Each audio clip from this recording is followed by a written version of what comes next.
इस ड्रामा की शुरुआत में हम देखते हैं कि हमारा लीड एक्टर जुनयोंग बहुत ही पॉपुलर एक्टर है और वो जो भी प्रोजेक्ट करता है उसे अपने हिसाब से करता है। वो इतना ज़्यादा पॉपुलर था कि प्रोड्यूसर को भी उसकी सारी बातें माननी पड़ती थी। जहाँ हम देखते हैं कि इस बार जुनयोंग एक ऐसा ड्रामा कर रहा था जिसके आखिर में उसे मरना था, लेकिन इस सीन की शूटिंग करते टाइम वो मरने से मना कर देता है। ये देखकर ड्रामा का प्रोड्यूसर उस पर काफ़ी ज़्यादा चिल्लाता है कि तुमने पहले तो ये करने के लिए हाँ बोल दिया था, तो अब क्या हो गया। लेकिन जुनयोंग यहाँ पर राइटर को स्क्रिप्ट एडिट करने के लिए बोल देता है। अपनी इन्हीं मनमानियों की वजह से कुछ लोग उसे ईगोइस्टिक पर्सन समझने लगे थे। फिर शूटिंग के बाद जुनयोंग सीधा अपनी डॉक्टर के पास जाता है और उन्हें बताता है कि उसे रात को बिल्कुल भी नींद नहीं आई। असल में जुनयोंग यहाँ पर इसीलिए आया था क्योंकि डॉक्टर ने उसे बताया था कि वो जल्दी मरने वाला है, क्योंकि जुनयोंग को ब्रेन ट्यूमर था और वो काफ़ी ज़्यादा बड़ा हो चुका था, जिस वजह से उसकी सर्जरी भी नहीं हो सकती। डॉक्टर उसे यहाँ हॉस्पिटल में एडमिट होने की सलाह देता है क्योंकि अब उसकी हालत और भी ज़्यादा बिगड़ने वाली थी। लेकिन वो उनकी बात नहीं मानता क्योंकि वो इस तरीके से हॉस्पिटल में रहकर नहीं मरना चाहता था। उसकी बीमारी के बारे में भी डॉक्टर और उसके अलावा कोई और नहीं जानता था। वैसे जुनयोंग काफ़ी ज़्यादा फिट पर्सन था, इसलिए उसका इस बात पर यकीन करना काफ़ी मुश्किल था कि अब उसके पास ज़्यादा टाइम नहीं बचा है। वो बिल्कुल भी मरना नहीं चाहता था और यही रीज़न था कि वो किसी भी मरने वाले सीन की शूटिंग नहीं कर रहा था। इस सब की वजह से वो काफ़ी ज़्यादा अपसेट भी था। अगले सीन में हमारी फीमेल लीड नोएल को देखते हैं जो कि रात के टाइम कुछ लोगों की चुपके से रिकॉर्डिंग कर रही थी। असल में वो ड्रामा वगैरह शूट किया करती थी और करंटली वो एक न्यूज़ एजेंसी में काम कर रही थी जो लोगों के इलीगल कामों का खुलासा करते हैं। नोएल एक बहुत ही अच्छी लड़की थी, लेकिन पैसों की ज़रूरत की वजह से वो अपनी रिकॉर्डिंग को पब्लिश ना करने के बदले कंपनी वालों से अच्छे खासे पैसे ले लेती थी, क्योंकि उसे अपनी भाई की पढ़ाई के साथ साथ बाकी खर्चे भी उठाने थे, क्योंकि उसके पेरेंट्स अब इस दुनिया में नहीं थे। और उधर जुनयोंग बिल्कुल अपोजिट, जो कि अपने बड़े से घर में अपनी डॉग के साथ अकेले रह रहा था। अगले दिन वो एक रेस्टोरेंट में जाता है और ये रेस्टोरेंट किसी और का नहीं बल्कि उसकी अपनी मॉम का था। लेकिन जैसे ही जुनयोंग अंदर जाकर एक डिश ऑर्डर करता है तो उसकी माँ ये कहकर उसे वहाँ से चले जाने के लिए बोलती है कि ये डिश वहाँ पर अवेलेबल नहीं है। जुनयोंग तो यहाँ पर बस अपनी मॉम के हाथ का बना हुआ खाना खाना चाहता था, लेकिन उसकी मॉम उससे गुस्से में ही बात करती है क्योंकि वो कभी नहीं चाहती थी कि जुनयोंग एक एक्टर बने। पर उसे तो उसकी मॉम के चिल्लाने से कोई भी फर्क नहीं पड़ रहा था क्योंकि वो जानता था कि वो उसे बहुत ज़्यादा प्यार करती है। इसके बाद हम वापस से नोएल को देखते हैं जिससे एक मैसेज मिलता है कि उसे जॉब से निकाल दिया गया है, जिससे वो काफ़ी ज़्यादा परेशान हो जाती है। वही जुनयोंग का पर्सनल असिस्टेंट वूक्योंग उसे समझाता है कि वो अपनी डेथ का सीन करके डॉक्यूमेंट्री की शूटिंग कंप्लीट कर ले, पर वो उसे साफ साफ मना कर देता है। जहाँ में पता चलता है कि वूक्योंग के डैड जुनयोंग की मॉम की रेस्टोरेंट में ही काम करते थे और उसकी सिस्टर भी जुनयोंग की मैनेजिंग टीम में ही काम करती थी। दूसरी तरफ नोएल अपने ऑफिस में पहुंचती है और बॉस को इम्प्रेस करने की कोशिश करती है, लेकिन वो उसकी कोई भी बात नहीं सुनते। उसकी बॉस उस पर इल्ज़ाम लगाता है कि वो पैसे लेकर वीडियो पब्लिश नहीं करती, जो सुनकर वो भी चुप नहीं रहती और उसके बॉस और बाकी टीम मेंबर्स की पोल खोल देती है कि उन सब ने भी इसी तरीके से कितने लोगों से पैसे लिए हैं। जो सब सुनकर उसका बॉस और ज़्यादा गुस्सा हो जाता है और उसे यहाँ से निकाल देता है। अब जॉब जाने की वजह से वो काफ़ी ज़्यादा परेशान थी, इसलिए वो यहाँ से एक रेस्टोरेंट में जाती है जहाँ वो हमेशा जाया करती थी, जहाँ उसका दोस्त जीता भी उससे मिलने के लिए आता है। वो उसकी हेल्प करने के लिए हमेशा रेडी रहता था। जीता यहाँ उसे रिश्वत लेने के लिए भी डांटने लग जाता है और फिर यहाँ से चला जाता है। उसी रेस्टोरेंट में वोक्योंग और जुनयोंग की डॉक्यूमेंट्री टीम के मेंबर बैठकर ड्रिंक कर रहे थे, जिन्हें जुनयोंग पर गुस्सा आ रहा था क्योंकि उसने डॉक्यूमेंट्री की शूटिंग करने से मना करके काफ़ी सारी प्रॉब्लम क्रिएट कर दी थी, जो सब नोएल भी सुन रही थी।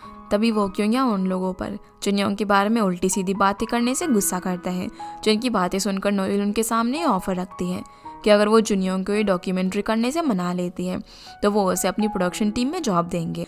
लेकिन वो उसकी बातों पर ट्रस्ट ही नहीं करते कि आखिर ये लड़की कौन है जो बीच में आकर बोलने लग गई।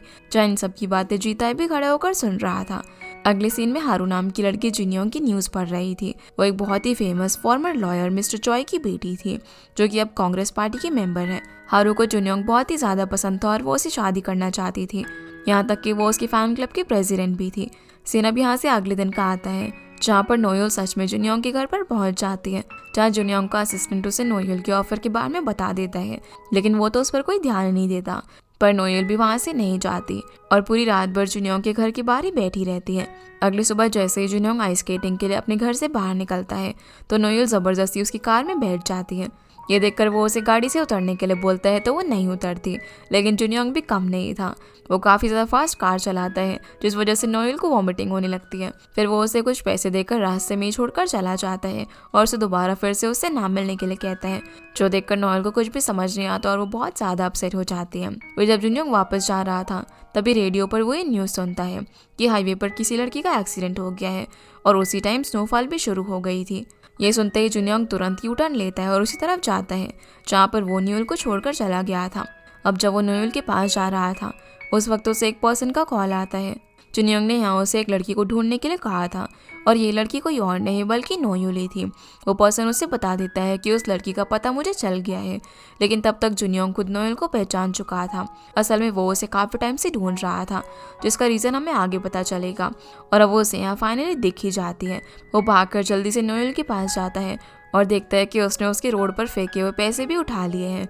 जुनियोंग को वापस देखकर वो उसे बोलती है कि मुझे पता है कि तुम डॉक्यूमेंट्री करने के लिए तैयार हो, इसीलिए तुम वापस आए हो, और ये भी कि इस डॉक्यूमेंट्री को करने से उसकी बिगड़ी हुई इमेज भी बदल जाएगी। लेकिन जुनियोंग उसकी कोई बात नहीं सुनता।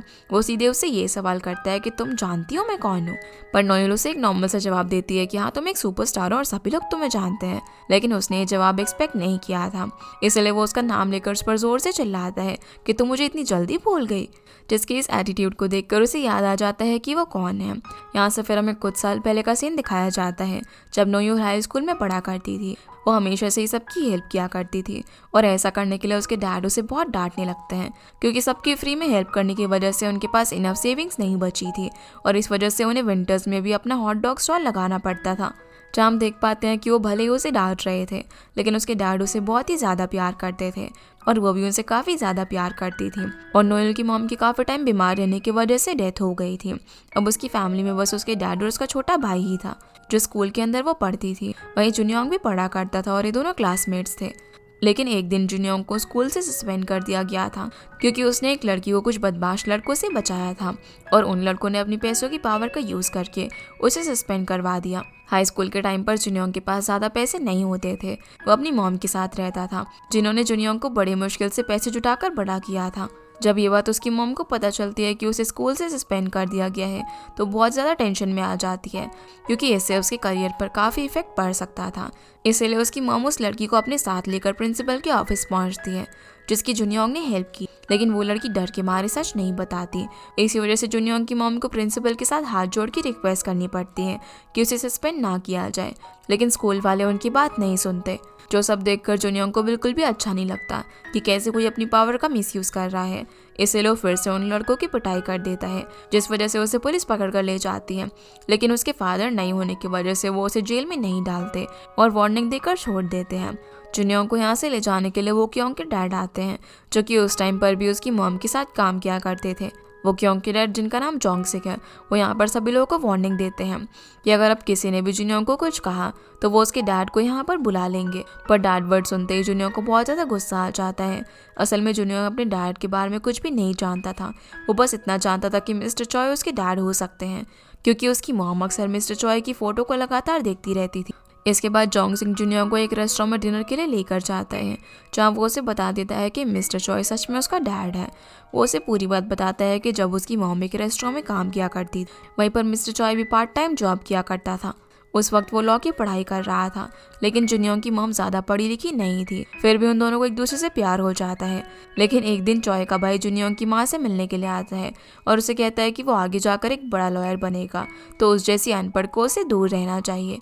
यही रीज़न था कि उसकी मॉम प्रेग्नेंट होते हुए भी मिस्टर चॉय को बिना बताए उसे दूर चली गई और फिर कभी भी उससे नहीं मिली। जोंगसिक अब ये सारी बातें उसे अपनी मॉम के सामने करने से मना करता है, क्योंकि वो नहीं चाहती थी कि उसे सच पता चले। साथ ही वो उसे ये भी बताता है कि उसकी मॉम हमेशा उसके डैड के जैसे उसे एक लॉयर बनाकर उसे मिलवाना चाहती थी, ताकि वो उसे दिखा सके कि उनकी हेल्प के बिना भी उसने उनकी बेटी को कितने अच्छे से बड़ा किया है। क्योंकि मॉम को लगता था कि मिस्टर चॉय एक बहुत ही अच्छा इंसान है और जुनियोंग भी उनके बारे में कुछ ऐसा ही सोचने लगा था। वो पढ़ाई में अच्छा नहीं था, लेकिन फिर भी वो अपनी माँ के लिए पढ़ाई में काफ़ी ज़्यादा फोकस करने लगा था। वो काफ़ी हैंडसम था, इसीलिए उसे हाई स्कूल के टाइम से एक्टिंग के ऑफर्स आने लगे थे और वो स्कूल की सारी लड़कियों का क्रश भी था। पर वो अपनी मॉम की वजह से कोई भी एक्टिंग का ऑफर एक्सेप्ट नहीं करता और बस अपनी पढ़ाई पे फोकस करता है। एक दिन वो हमेशा की तरह लाइब्रेरी में बैठकर पढ़ाई कर रहा था, पर पिछले कुछ दिनों से नारी नाम की एक लड़की उसे लेटर लिख के प्रपोज करने की कोशिश कर रही थी, जिसे जुनियोंग पूरी तरीके से इग्नोर करता है। एक दिन नारी की फ्रेंड यानी कि नोयोल जुनियोंग के पास आती है और उसे बताती है कि उसके रिजेक्शन की वजह से नारी ने खाना पीना सब कुछ छोड़ दिया है। पर जुनियोंग को उसकी बातों से कोई भी फर्क नहीं पड़ता और नोएल भी उसे वार्न करती है कि अगर नारी को कुछ भी हुआ ना तो वो उसे छोड़ेगी नहीं। असल में नोएल भी जुनियोंग को पसंद करती थी, लेकिन जब वो उसे प्रपोज करने चाहती है उसी दिन जुनियोंग नारी का प्रपोजल एक्सेप्ट कर लेता है। इसी वजह से नोएल काफ़ी ज़्यादा अपसेट हो जाती है। वो अपना मूड ठीक करने के लिए जल्दी से घर के लिए निकल जाती है ताकि वो उसके डैड को सरप्राइज दे सके और खुद का मूड भी ठीक कर सके। पर जैसे उसके डैड स्टॉल लेकर आ रहे थे तभी रोड पर एक लड़की उनका एक्सीडेंट करके वहाँ से भाग जाती है, जो सब कुछ उसकी आंखों के सामने होता है। पर वो उस लड़की को नहीं पकड़ पाती जिसने कि उनका एक्सीडेंट किया था। वो एक बहुत ही बड़े पॉलिटिशियन की बेटी थी। उसके डैड तुरंत मिस्टर चॉय को कॉल करते हैं और उनकी हेल्प से सारा का सारा केस पलट देते हैं। चॉय उस वक्त एक बहुत ही फेमस लॉयर था और उसके बेटे की शादी उसी पॉलिटिशियन की बेटी से होने वाली थी। चाहे अपनी पावर का इस्तेमाल करके नोएल का लॉयर भी बदल देता है और किसी और को एक क्रिमिनल बना देता है। लेकिन इस इंसिडेंट की वजह से नोएल के डैड कई दिनों तक हॉस्पिटल के अंदर कोमा में रहे थे। जब नोएल को पता चलता है कि ये सब मिस्टर चॉय नाम के लॉयर ने करवाया है तो वो उससे मिलने के लिए निकल जाती है। दूसरी तरफ जुनियोंग भी उसी तरफ जा रहा था। अब जैसे ही चॉय अपने ऑफिस पहुंचने वाला था तभी बारिश शुरू हो जाती है, लेकिन उसके पास अम्ब्रेला नहीं था, इसीलिए वो वहीं पर खड़ा हो जाता है। जुनियोंग उन्हें देखते ही उनकी हेल्प करने के लिए पहुंच जाता है और वो उन्हें नहीं बताता कि वो उसका बेटा है। बातें करते टाइम जुनियोंग चॉय को बताता है कि वो भी एक लॉयर बनना चाहता है, जो सुनकर चॉय को अच्छा लगता है और वो जुनियोंग को मोटिवेट करने के लिए अपने ऑफिस में पहुंचते ही उसे एक बुक गिफ्ट करने लगता है। पर जुनियोंग उस बुक को लेने से मना कर देता है और बोलता है कि जब वो लॉयर बन जाएगा तब वो खुद ही इस बुक को लेने आएगा। अब जब चॉय अपने ऑफिस में बुक लेने के लिए गया हुआ था उसी वक्त नोएल भी उससे मिलने के लिए वहाँ पर आ जाती है। वो सारी बातें चॉय को बताती है कि किस तरीके से उसने उसके डैड का केस बंद करवा दिया, पर वो तो उसकी किसी भी बात का सही से जवाब नहीं देता। इसके बाद जब नोएल वहाँ से जाने लगते हैं तो उसे वहाँ पर जुनियोंग दिखता है, जो कि अकेले खड़ा होकर इस बात पर खुश हो रहा था कि वो अपने डैड से मिला। लेकिन इन दोनों के बीच में फिर से नारी को लेकर बहस होने लग जाती है। इसके बाद जब नोएल घर जाने के लिए बस पकड़ती है उसी बस के अंदर जुनियोंग भी चढ़ जाता है और जानबूझकर नोएल को इरिटेट करने के लिए उसके पास जाकर बैठ जाता है। वो उसको परेशान करने के लिए उससे कहता है कि चलो देखते हैं कि तुम मुझे अपनी पढ़ाई से डिस्ट्रैक्ट कर पाती हो या फिर नहीं, लेकिन वो तो उसकी बातों पर ध्यान ही नहीं देती। जुनियोंग उसे इरिटेट करने के लिए कहता है कि अगर वो कुछ नहीं करेगी तो उसे खुद ही कुछ करना पड़ेगा, जिसकी ये बात उसे क्लिक कर जाती है। फिर वो घर पहुंचकर देर रात तक पूरी सिटी में जगह जगह अपने डैड के ट्रीटमेंट के लिए टेम्पलेट्स लगवाती है ताकि उससे उनकी कोई मदद हो सके।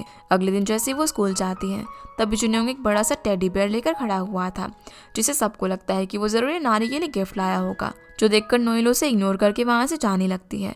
लेकिन जुनियोंग उसे रोक लेता है और सभी के सामने उसे प्रपोज कर देता है। वो यहाँ पर झूठ कह देता है कि वो दोनों बहुत दिनों से एक दूसरे को डेट कर रहे हैं, जो देखकर नारी शॉक रह जाती है। नोएल भी यहाँ पर सच बोलने की कोशिश करती है पर जुनियोंग उसे कुछ बोलने नहीं देता, जिसे सबको लगता है कि नोएल ने अपनी बेस्ट फ्रेंड का बॉयफ्रेंड चुरा लिया और वो उसके बारे में उल्टा सीधा बोलने लग जाते हैं। इसके बाद हम देखते हैं कि नोएल के डैड की डेथ हो जाती है, जिस वजह से वो और उसका छोटा भाई बहुत ज़्यादा सैड थे। दूसरी तरफ जब जुनियोंग को पता चलता है कि नोएल के डैड की डेथ हो गई है और उसके बाद से वो अपने छोटे भाई को लेकर कहीं पर चली गई है, क्योंकि उसके डैड के ऊपर काफ़ी सारा कर्जा था और कर्जा लेने वाले उसे परेशान कर रहे थे। यहाँ तक कि अपने डैड का अंतिम संस्कार किए बिना ही चली गई थी, क्योंकि उसके पास इतने भी पैसे नहीं थे। ये बात जब जुनियोंग को पता चलती है तो वो खुद ये सारे रिचुअल करवाता है ताकि उसके डैड की आत्मा को शांति मिले। यहाँ से फिर सीन सीधा चॉय पर आता है, जो कि उस पॉलिटिशियन को नोएल के डैड की डेथ के बारे में बताता है, जिसकी बेटी ने उनका एक्सीडेंट किया था। उस पॉलिटिशियन ने चॉय की काफ़ी ज़्यादा मदद की थी, इसलिए ये सब होने के बाद भी चॉय अपने बेटे की शादी उस लड़की से करने के लिए मना नहीं कर पाता। दूसरी तरफ जुनियोंग नोएल को ढूंढने और उसे कॉल करने की बहुत ज़्यादा कोशिश करता है, लेकिन वो उसे कहीं पर भी नहीं मिलती। अब जुनियोंग का पढ़ाई में बिल्कुल भी मन नहीं लग रहा था। वो नोएल के लगाए हुए टेम्पलेट्स पर लिखे हुए सारे नंबर्स पर बार बार कॉल कर रहा था, लेकिन उसे कोई भी जवाब नहीं मिलता। नोएल जब एक बार उसका कॉल उठा भी लेती है तो वो झूठ बोल देती है कि ये रॉन्ग नंबर है, पर जब उसे पता चलता है कि जुनियोंग ने उसके डैड का अंतिम संस्कार करवाया तो वो उसे कॉल बैक करके थैंक्स बोल देती है, लेकिन वो उसे ये नहीं बताती कि वो कहाँ पर गई है। इधर जुनियोंग को भी समझ नहीं आ रहा था कि आखिर उसे नोएल की इतनी फिक्र क्यों हो रही है, और वो उसी टाइम से नोएल को पागलों की तरह ढूंढ रहा था। सीन अब यहाँ से प्रेजेंट में आता है। जब जुनियोंग नोएल को रोड पर छोड़कर चला गया था, उसे नोएल से मिलकर यकीन ही नहीं होता कि ये उसकी वाली नोएल है, क्योंकि अब उसके लिए सबसे ज़रूरी सिर्फ पैसा था और वो उसे पैसों के लिए थैंक्स बोलकर यहाँ से जाने लग जाती। लेकिन स्नोफॉल की वजह से उसे काफ़ी ठंड लग रही थी, क्योंकि वो रात भर से बाहर थी, इसलिए वो वहीं पर बेहोश हो जाती है। जुनियोंग उसे हॉस्पिटल लेकर जाता है और वो क्योंग को उसका ध्यान रखने के लिए हॉस्पिटल में भेज देता है। होश आने के बाद वो उसके घर पर छोड़ देता है, जहाँ पर वो रेंट पर रहती थी। तभी वहाँ कुछ गुंडे नोएल का सामान लेकर जा रहे थे। उन लोगों से नोएल ने पैसे ले रखे थे, लेकिन टाइम पर पैसे ना वापस करने की वजह से वो ऐसा कर रहे थे। इसलिए वोक्योंग को जो पैसे जुनियोंग ने नोएल को देने के लिए कहा था, उन पैसों को देखकर नोएल उन गुंडे को तब तक के लिए वहाँ से भेज देती है और वो लोग उसे धमकी देकर यहाँ से चले जाते हैं। दूसरी तरफ जुनियोंग अपनी मॉम से मिलने के लिए उनके घर पर जाता है, लेकिन वो उसे पूरी तरीके से इग्नोर करती हैं। उसकी मॉम वोक्योंग को कॉल करके जुनियोंग को यहाँ से ले जाने के लिए बोलती है। वोक्योंग यहाँ से उसे पिक करके ले जाता है और रास्ते में उसे बताने लग जाता है कि नोएल अब पैसों के पीछे क्यों भागती है और उसके साथ क्या क्या हुआ। लेकिन जुनियोंग उसकी बातों में कोई भी इंटरेस्ट नहीं लेता, क्योंकि वो नोएल को इग्नोर करना चाहता था। इतने में वो क्यों उसे बताता है कि उसने नोएल को एक ब्रिज के ऊपर जाते हुए देखा था और हो सकता है कि वो वहाँ से कूद के अपनी जान दे दे। पर तब भी जुनियोंग उसे इग्नोर करता है और उसे वहीं गाड़ी से उतार कर आगे चले जाता है। लेकिन रास्ते में उसे वो क्यों की कही हुई सारी बातें याद आने लग जाती हैं। ना चाहते हुए भी उसे नोएल की फिक्र होने लगती है और वो उसे ढूंढने के लिए निकल जाता है। वो उसे सारे ब्रिजेस पर ढूंढने लग जाता है। दूसरी तरफ नोएल अपने भाई नोजिक से बात कर रही थी। जीताई भी उस वक्त उनके साथ होता है। उसे पता था कि नोएल अपने भाई की बहुत ज़्यादा फिक्र करती है, इसलिए वो उसे खुद के पैसों से अच्छे से डिनर करवा रहा था। असल में नोएल ब्रिज पर सुसाइड करने के लिए नहीं गई थी, लेकिन जिस तरीके से वो वहाँ पर खड़ी हुई थी उसे लगा कि वो सच में वहाँ से कूदने वाली है। तभी स्टोरी यहाँ से वापस से पास में पहुँच जाती है, जब जुनियोंग ऐसे ही नोएल से एक बार रास्ते में मिला था, जहाँ नोएल मिस्टर चॉय के पोस्टर पर लिख रही थी कि वो एक फ्रॉड और करप्ट पर्सन है और वो उसका पर्दाफाश करके रहेगी।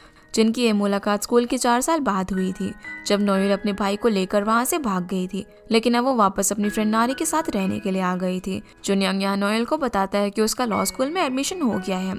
उस रात जुनियोंग उसे बहुत ज़्यादा तंग करता है और पूरी रात उसके पीछे पीछे घूमता है। वो चाहता था कि नोएल उसकी गर्लफ्रेंड होने का नाटक करे ताकि दूसरी लड़कियाँ उसके पीछे ना पड़े, तो नोएल को ना चाहते हुए भी उसकी बात माननी पड़ती है। इसके बाद जुनियोंग नारी से मिलता है और नोएल के बारे में कई सारी बातें पूछता है। उन दिनों में मिस्टर चॉय भी इलेक्शन लड़ रहे थे। कोइंसिडेंटली उसी दौरान हारू और जीताए से जुनियोंग की मुलाकात भी हो जाती है, लेकिन तब वो एक दूसरे को नहीं जानते थे और असल में जीताए कोई और नहीं बल्कि मिस्टर चॉय का बेटा है और हारू का भाई था। जहाँ हम ये भी जान पाते हैं कि जीताए मिस्टर चॉय का बेटा नहीं था, लेकिन फिर भी उन्होंने अपनी वाइफ और उसके बेबी यानी कि जीताए को अपनाया था। अब चॉय का बेटा होने के बावजूद भी जीताए अपनी पहचान छुपाकर नोएल का फ्रेंड बना हुआ था। अब तक वो लड़की भी लौट कर आ चुकी थी जिसने कि नोएल के डैड का एक्सीडेंट किया था। उसका नाम यून है और वही जीताए से शादी करने वाली थी। जीताए जानता था कि वो नोएल की और हेल्प नहीं कर सकता, इसीलिए वो एक गरीब लड़का बन के जैसे तैसे करके नोएल की छोटी मोटी हेल्प कर दिया करता था। वो नोएल को बहुत ज़्यादा पसंद करने लग गया था और उसके मन में यून के लिए कोई भी फीलिंग्स नहीं बची थी, क्योंकि उसे पता चल गया था कि वो अपनी गलती मानने के बजाय अमेरिका भाग गई और उसने वो एक्सीडेंट किया था, जिस वजह से वो ऐसी लड़की से कभी भी शादी नहीं करना चाहता था। जब जीताए को ये सब पता चला तब उसने चुपके से चॉय और उनके डैड की कन्वर्सेशन सुन ली थी और उसी के बाद से उसने नोएल की हेल्प करने का डिसीजन लिया। यही रीज़न था कि वो उसे गरीब लड़का बनकर मिलता था।